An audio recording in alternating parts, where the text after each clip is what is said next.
This is the Cut Carbon, Cut Costs webinar, and it's the fourth webinar in the series. And this particular webinar is aimed at using sustainability for a competitive advantage. The webinars are hosted by Skills for Growth SME Support.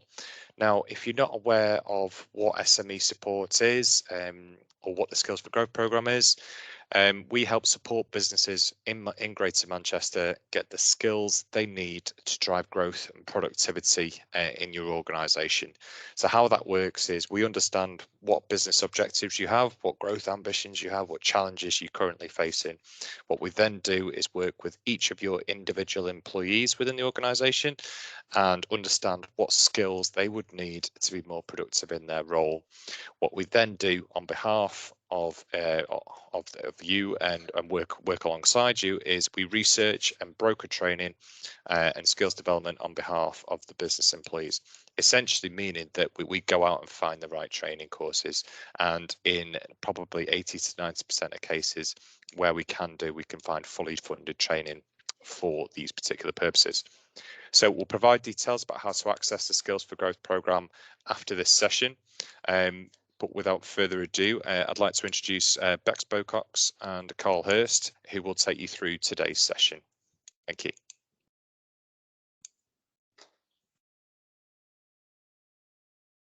Okay, thanks, Tom. Hello, everyone, and welcome to the fourth and final webinar in our Cut Carbon, Cut Costs series. The series is an introduction to some of the themes associated with environmental sustainability and energy efficiency. This is our fourth session. It's on using your sustainability for competitive advantage. We'll give you an idea of how to develop a sustainable marketing strategy and how to avoid the pitfalls of greenwashing. The presentation will be around 25 minutes long, with 10 minutes at the end for any thoughts or questions. Just to let you know, the webinar is being recorded, and if you've got any questions as we go along, or as I just mentioned, there's time at the end for you to unmute and ask any questions in person.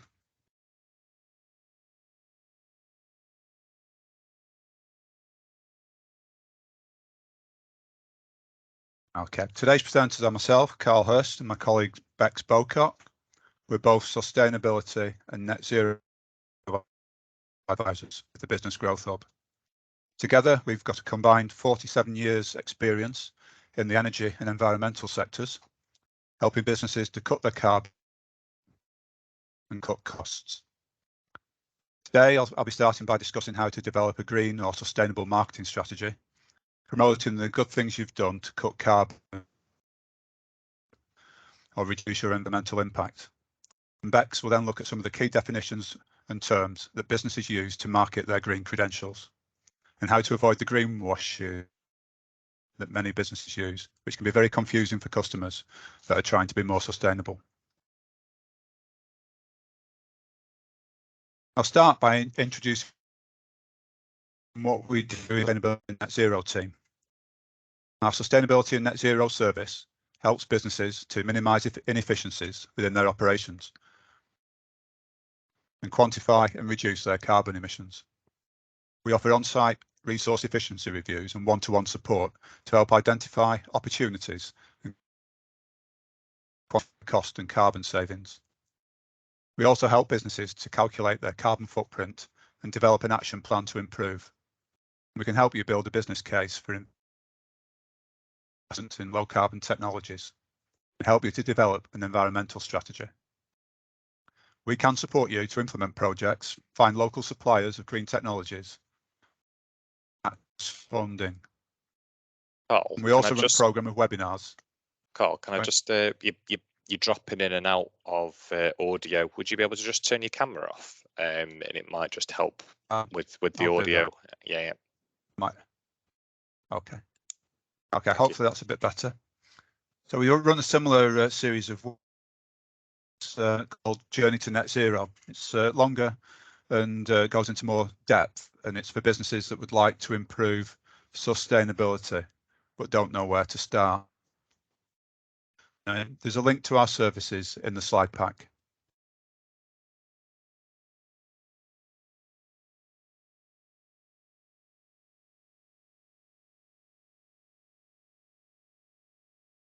Trying to move on to the next slide. It's slow. I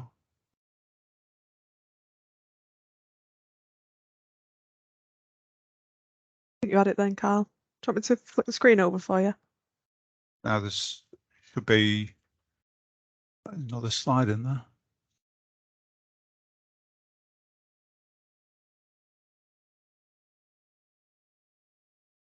Into lost a slide there. So once you've cut your carbon emissions, you probably want to let people know about your successes. So today we're going to look at how to develop a green or sustainable marketing strategy. It's been found that there's 22 times more likely to remember a fact when it's wrapped in a story. Another study found that when people listen to pitches, either containing facts and figures or a story, only 5% recall the statistic, but a whopping 63% remembered the story. So with this in mind, simply stating your carbon footprint or how much carbon you saved will not be as powerful as creating a story as to why you're doing it, how you did it, and who was involved. So this part of the webinar is going to look at what to consider when developing a green marketing strategy. Many of you may not be involved in the marketing element of the business, but the next few slides will be important in aiding discussions with those marketing people, so the business can promote the knowledge and actions it is taking to cut carbon and reduce its environmental impact. So that's you using the technical knowledge and your marketing people don't necessarily have. And what we're going to cover is planning your marketing strategy, how to communicate and what to communicate, and where to communicate it. Build your profile, and then we're going to look at a case study, a really good local case study for encompassing all that we've learnt. So let's start. When looking at developing your marketing strategy, here are some things to think about. What do you want to say? What is it you're trying to do? What message do you want to promote? How do you want to promote your green credentials? Do some competitor research. Carry out some market research. How are your competitors trying to promote themselves or their products as sustainable? Are there any logos, accreditations, or particular themes which are used by your sector or industry? You need to know your audience.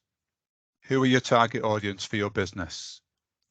Are your suppliers, customers, clients and staff asking your business value and credentials?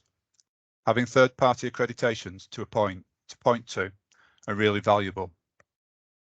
But if you do decide not to go down the route because costs or resources required are quite high, bear in mind that you'll need to put more work into your content and communications as a trade-off, because you'll face more scrutiny.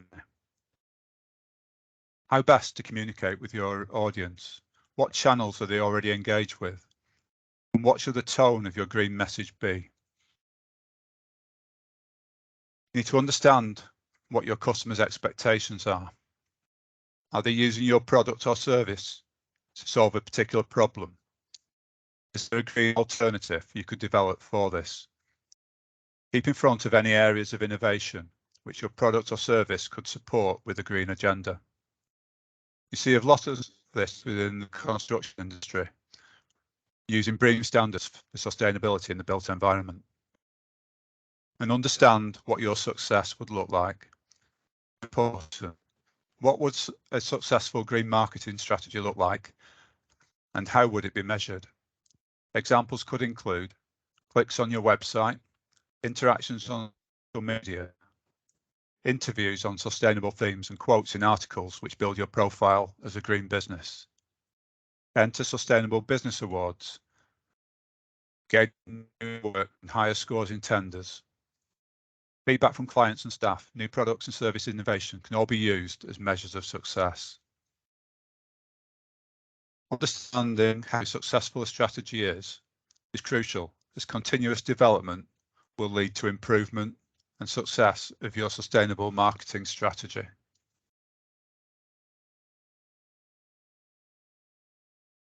Looking at how to communicate, tone is important. You should agree a tone of voice that should remain largely consistent throughout all comms, but it should be flexible. An example of different tone of voice could be whether you communicate yourself in first or third person, or to your reader in the second or third person. And the more interesting the story, the better. Include different voices from within your organisation. This shows how all employees are on board with your company's green agenda. How frequently you communicate is important. It really does depend on the platform and the audience volume and format. For example, a study found that the average lifetime of a tweet between 15 and 20 minutes. After this time span, followers' feeds have received enough new posts that yours gets pushed to the bottom. Therefore, companies can tweet periodically throughout a day. However, the same approach wouldn't be applied to emails or LinkedIn posts. If you have a blog section on your website, don't leave it empty for months. If you don't think you can commit to it, regular blog posts, at least one every couple of months as an absolute minimum, ideally much more regularly, then don't have a blog at all. Finally, as a rule of thumb, avoid marketing communications on Mondays and Fridays. The best time is usually midweek. Think about the words you're going to use. When communicating green or environmental messages, using buzzwords is ultimately unavoidable. You won't always have space to explain what you mean. Follow the Competition and Marketing Authority's greenwashing guidelines and always have fuller explanations and information available to link back to your website. Bex will discuss the greenwashing later. Trust, transparency and honesty are important in building your sustainable profile. This will emphasize how you are on a journey feeding into successful storytelling marketing. Ultimately, communicating the green agenda, perhaps more than most other topics, is all about trust and honesty. Don't try to be something that you're not. Be genuine. The rule of thumb, assume your audience starts from a point of skepticism. Honesty is the best policy. No company is perfect when it comes to environmental performance. Communicating your achievements and aims while admitting that it is still a work in progress will be welcomed. Box on the slide shows Patagonia as a good example. They're one of the world's most environmentally conscious companies, but they're very clear that they are imperfect and that the work is never finished.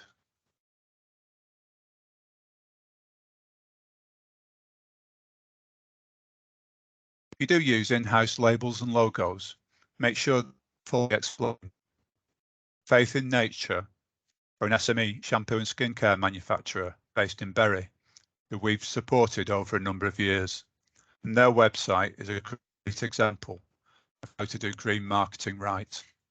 They use a mix of third-party certifications, the Vegan Society and Cruelty Free International, with in-house ones, such as 100% recycled and recyclable, made in the UK and biodegradable. They have lots of information on their websites about their products, packaging and sustainability values. And they admit they're not perfect, but they are transparent about where they are at on their journey. For example, they use a trace amount of palm oil in their products. We know that palm oil is a contentious ingredient due to its links with deforestation, but they've chosen approved sustainably sourced suppliers and have minimised the amount that they use as much as they can.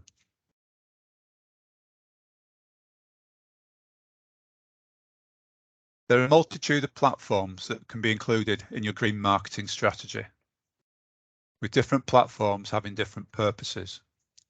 Traditionally, the tone for social media is slightly more informal. Blogs and opinion pieces, case studies and news articles are more factual and contain some data analysis. In earlier slides, the frequency of posts and articles will largely depend on the platform being utilised.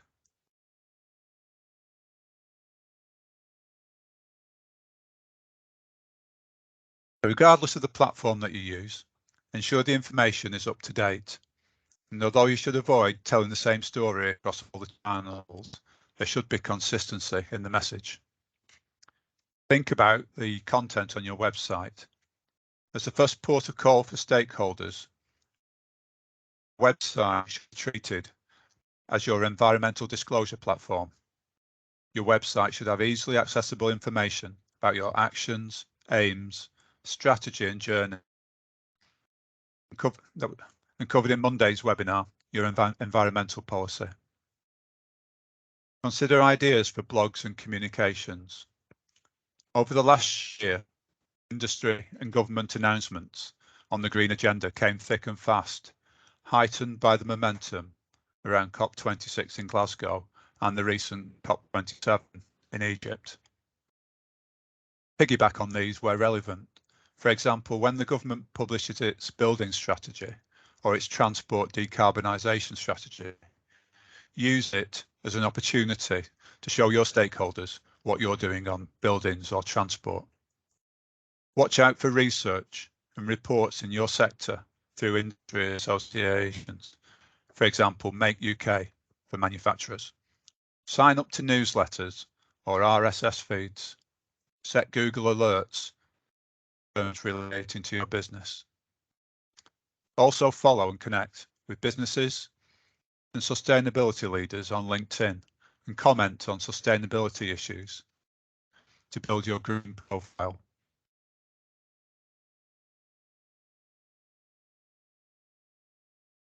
When building your profile as a business, think about what is best, what opportunities are out there for collaboration, what networks do you belong to and are active in, or could you join some? For example, there are groups on LinkedIn. There's a Greater Manchester Social Value Network, and there might be sector-specific networks, such as the Supply Chain Sustainability School, or the Institute of Environmental Management Assessment, or Manchester's Manchester Arts Sustainability Team. Become something of a guru. Put yourself forward to speak about the cutting carbon successes of your business.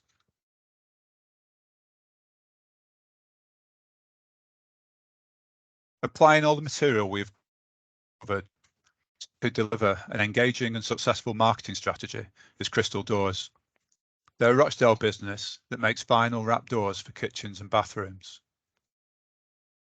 Despite the fact the company is 27 years old, Crystal Doors only began to embrace sustainability in 2017 and has since become a pioneer in sustainability in the manufacturing sector.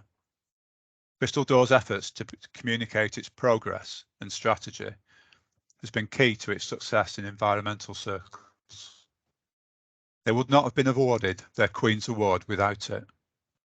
The effort and time that they've put in has already been paid back 1,000-fold with the publicity and recognition that they've gained.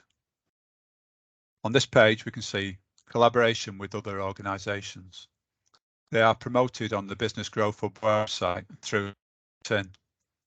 They've got a blog on the website and there are many case studies. And they also use a number of different staff members to show everyone is their green agenda. There are YouTube interviews with sector-specific organisations and tweets from third parties about the awards that they have received. And if you were to Google Crystal Doors, all this other information comes up, as well as their website. It adds real credibility to the business. They haven't done anything really innovative. They're just talking about the sustainability journey that they've been on and promoting their green credentials. They became carbon neutral last year and enjoy telling everyone about its benefits.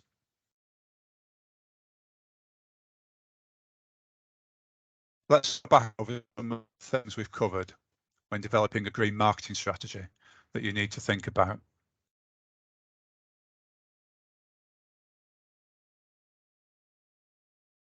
What are you trying to promote or achieve?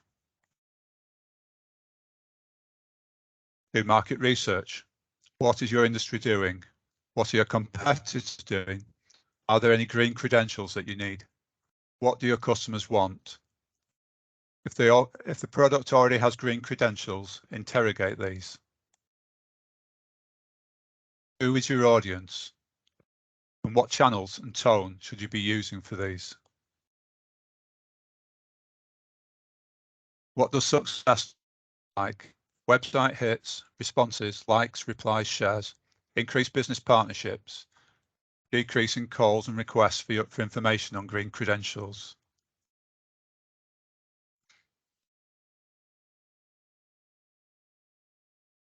Use your marketing team to help you build your green credentials into your brand and marketing guidelines.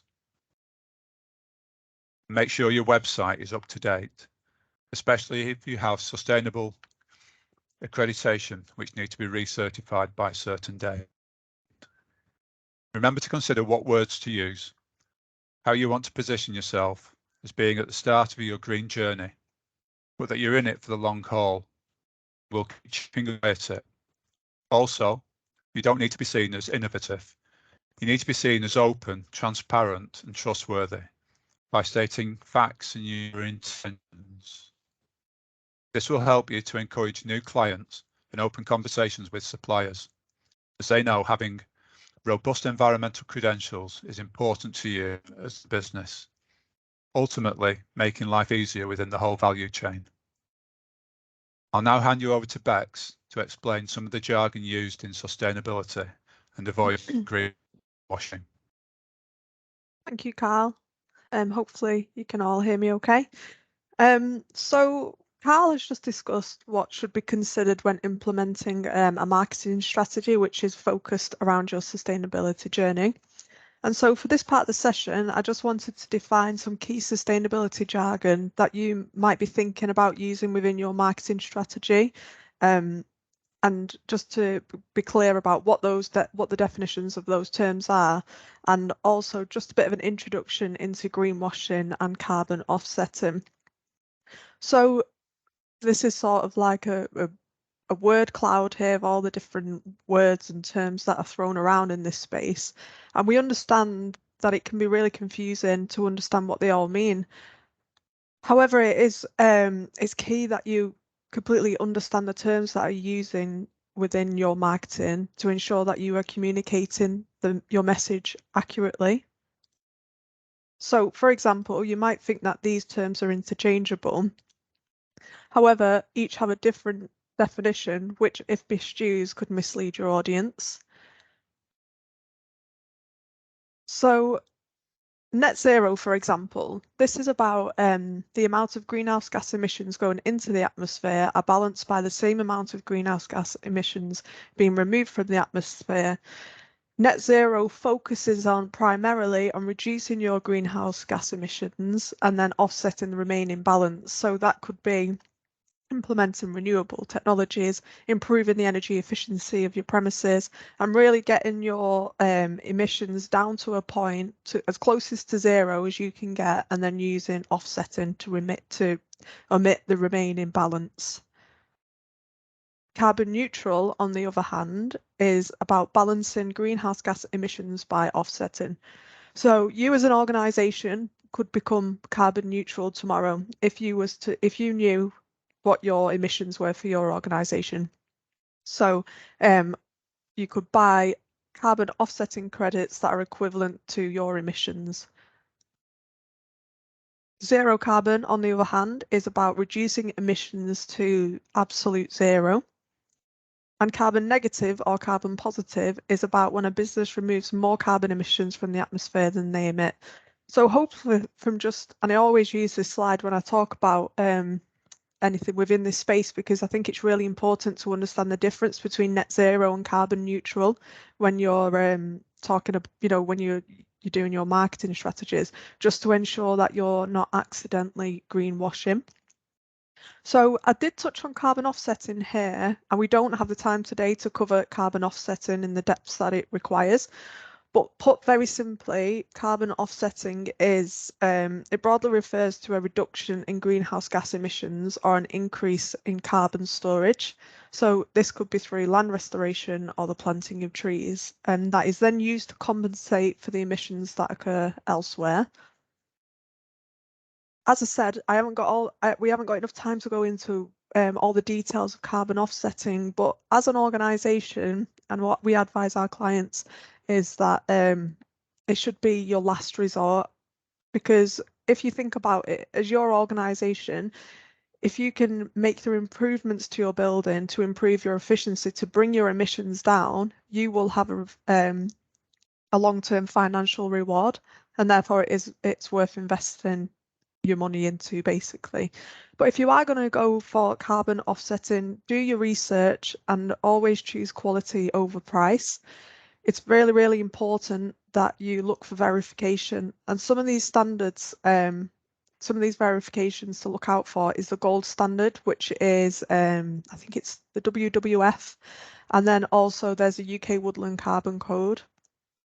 And very importantly, within your marketing strategy or any comms that go out, it's really important that you're really transparent that you have used carbon offsetting and what types of carbon offsetting you've decided to go with.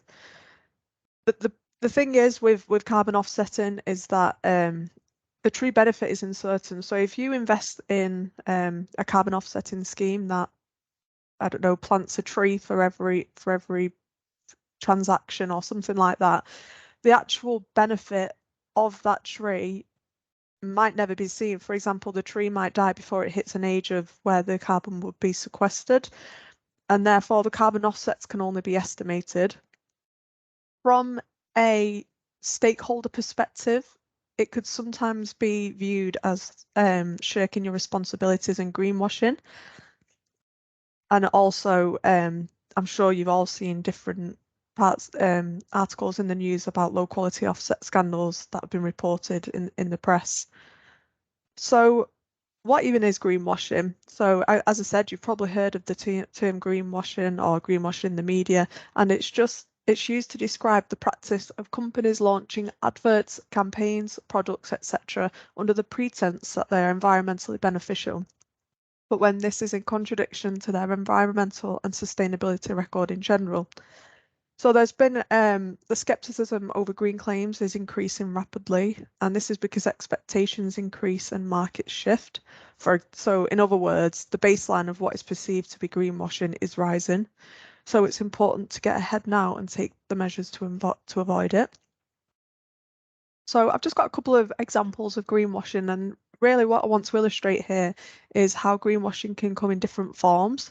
So this was actually something that was, I always see this and I think, is this real, or is it just to demonstrate or illustrate what greenwashing is? But no, this was a real thing that a company put out, and they created this packaging to say, hello, I'm a paper bottle, and you peeled away that just to find that it was a plastic bottle underneath it. So in its most basic form, that is greenwashing. Ryanair. So back in 2019, Ryanair claimed it had the lowest carbon emissions of any major airline. This was based on the CO2 emissions per passenger per kilometre flown, and they argued it was because it had the youngest fleet, the highest proportion of seats filled on flights, and also they had the newest, most fuel efficient engines. However, when they looked at the data, and the data which was presented to the advertising standard, the data was actually from 2011, and it also had failed to define what a major airline was, and also when they looked at the data, some well-known airlines did not appear on the chart, so it wasn't clear whether they had been measured or not. Another example of greenwashing that you might be aware of, this is quite recent. So British Cycling is facing criticism from environmental campaign groups because they've just signed a long-term partnership deal with Shell. So the partnership was announced on a Monday, I think it was Monday the 10th of October, and this will run until the end of 2030. And the idea around it was that that they would help, Shell would help accelerate British cycling's path to net zero, according to the press release from the governing body. However, some environmental groups have condemned the move as an attempt by Shell to greenwash its harmful activities. So yeah, it's sort of, in this sense, it's distracting away from what the fundamental activities of what Shell does by supporting something like helping British cycling move towards net zero. And then finally, very recently, is the COP27. So for those that don't know, COP27 is United Nations Climate Change Conference, who recently announced that Coca-Cola, the Coca-Cola was sponsoring the event. Break Free from Plastic, which is a global alliance of organisations and individuals, said that Coca-Cola sponsoring the COP27 is pure greenwash. And the argument was for this was because Coca-Cola is one of the biggest users of plastic, and they sort of said that it was astounding that a company so tied to the fossil fuel industry is allowed to sponsor such a vital climate meeting. So hopefully that just gives you a bit of an idea of the different types of greenwashing, and it isn't just as black and white as, you know, a plastic bottle being encased in a paper packaging, and it is sometimes a bit more deeply entrenched than that. Here is another example about where it's important to use the correct wording, which goes back to my initial first couple of slides around making sure you've got your definitions right within your marketing strategies. So this is Windex, and they claim to be the world's first cleaner bottle made from 100% recycled ocean plastic. Ocean plastic, by sort of definition, that suggests that the plastic was actually retrieved from the ocean.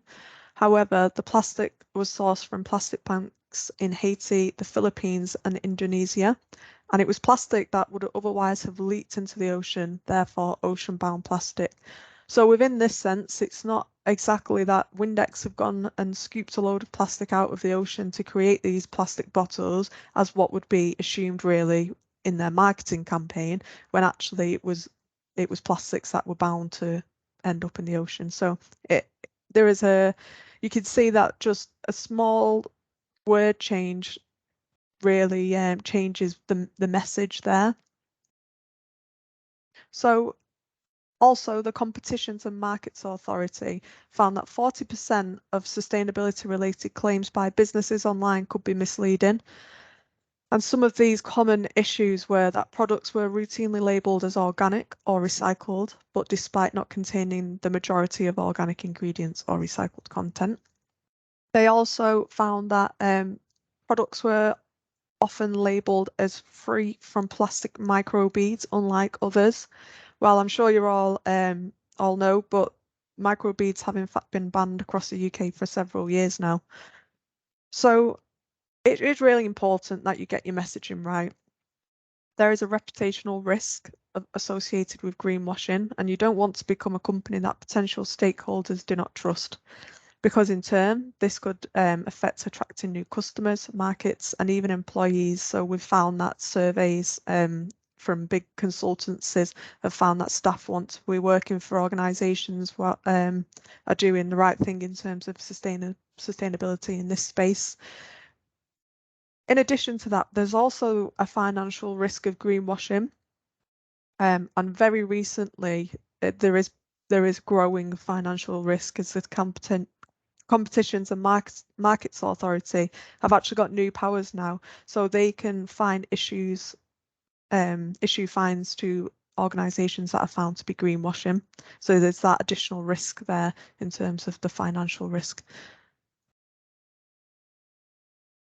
So to avoid greenwashing, the Competition and Markets Authority, so I mentioned them a couple of times now, the CMA, they recommend that the information that you use within your campaigns are accurate, that your claims are clear, unambiguous, and understood by the consumers, that important information is not omitted or hidden deliberately, and that fair and meaningful comparisons can be made between products.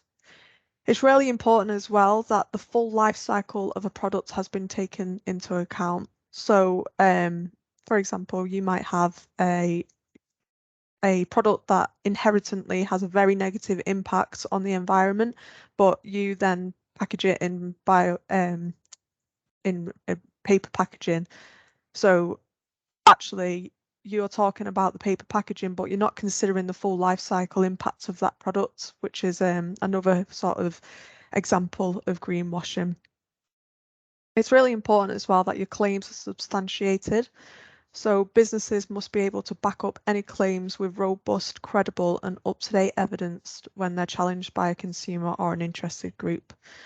So, of course, this is from the perspective of you putting out your greenwashing marketing, but if you're ever faced with a sustainability claim or an environmental claim, you can use this sort of knowledge and these checkpoints really to scrutinise the claims a little bit more, just to make sure that you're yourself not being greenwashed by another organisation.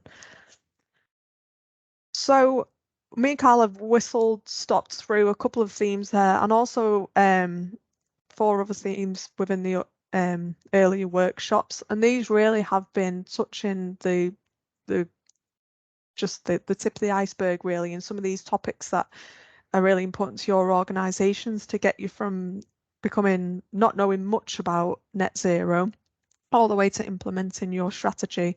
So if you are interested in joining our Journey to Net Zero course, which has a lot of this content but goes into much more detail, feel free to give me an email on this address here, or I'm sure someone from the Skills for Growth will refer us over, and we'd be happy to get you on board our January cohort. Or even if you want to just get in touch if you've got any questions, when we'll be happy to take those. And that's it from us really. If you do have any questions about anything that we've discussed now, feel free to drop them in the chat or unmute yourself, shout out at us, and we'll see how we can help. Thank you.